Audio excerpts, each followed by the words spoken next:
ko para kay Desi. Kasi mag-18th birthday na siya. So I just want happy 18th birthday. Anyway, sino ba talaga si Des? Sino ba talaga si Des? Sino nga ba? Sino nga ba si Des? Una-una, papakilala ko siya sa inyo. Mataba? Oo. Layo ka. Hindi mataba ka naman talaga. Sige, okay lang yun.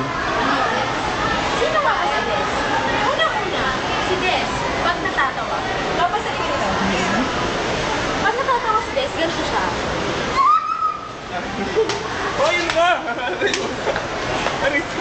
Kapag natutulad, paano? Hindi. Kasi ako. Teka lang.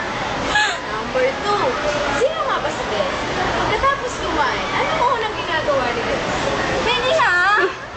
Eh di ka ba? Kukuha sa lamin. Number 3. Dahil bago ang buhok ni Des, ay bakit niya nakahawakan yung buhok niya?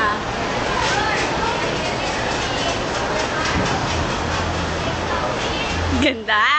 Panyo. At number 4, ito ang pinaka-trademark ni Des. Tingnan ko lang kung di mo talaga pakilala yung sarili mo, Des. Naglalakad ng poppers, ganito si Des.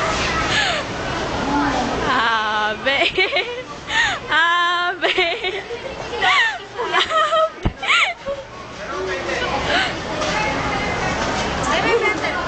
Tintin ni Ron.